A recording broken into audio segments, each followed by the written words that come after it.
Hi, my name is Pooja, and today I will be discussing participatory culture, education beyond the classroom. In this week's reading, Confronting the Challenges of Participatory Culture, Henry Jenkins defines participatory culture as the involvement of creating and sharing media content where there are low barriers to artistic expression in which members share knowledge, specifically through these new technologies.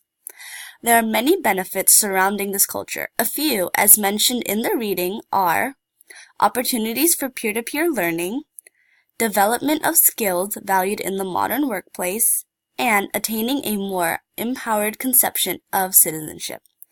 The reading also notes 3 issues with this culture. First, the participation gap, which mentions the unequal access to the opportunities and experiences students face in online participation. The transparency problem, which notes the challenges students experience in determining the role of media in their daily lives. And lastly, the ethics challenge, the shift from the traditional training and socialization to the increasingly public roles the everyday student plays as media makers and community participants. Finally, the reading emphasized how important media literacy is in the 21st century and the growing role schools must play in teaching technology, collaboration, and navigation through online communities. Next, we will be discussing the videos. In the first video, What is Participatory Culture?, the narrator, Henry Jenkins, focuses on the evolution of participatory culture, also known as affinity spaces.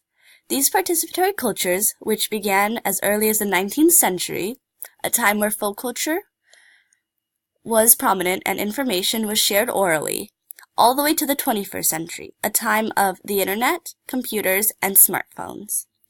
Jenkins discusses the learning that takes place beyond the classroom through user-created interest communities on online platforms.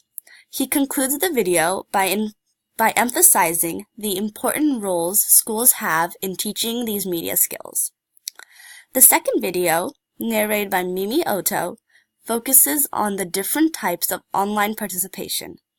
She highlights the difference between a friendship-driven participation, such as using learned media literacy to hang out with friends online on platforms like Facebook and MySpace, contrasting them to the kids who use their learned media literacy as a jumping off or starting point in developing a more sophisticated, specialized set of skills. Through messing around, or geeking out as Ito calls it, kids are using their skills to develop their interests on media like YouTube, podcasts, and fanfiction. In the final video, once again narrated by Jenkins, he discusses the need for internet exploration inside the classroom.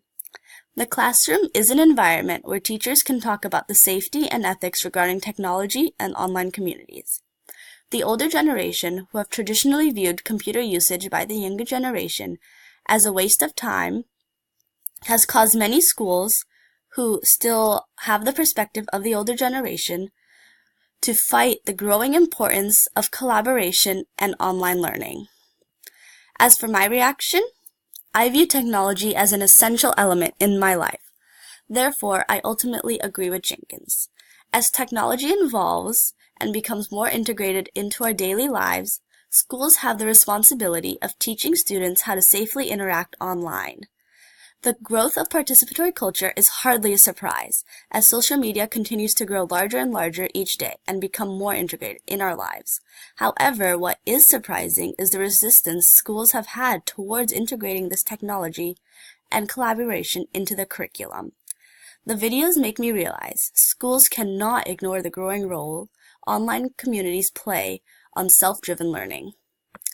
Ultimately, in conclusion, online communities like YouTube and Tumblr, to name a few, allow users to create and produce media they are interested in, which is something completely unique to the 21st century. Personally, I've also invested a lot of time in these communities. For instance, through travel channels on YouTube, I'm able to learn more about England and the English lifestyle, an interest of mine. Participatory cultures are essential in providing anyone, students and adults alike, a community to further personal interest and develop specialized skills. Thank you.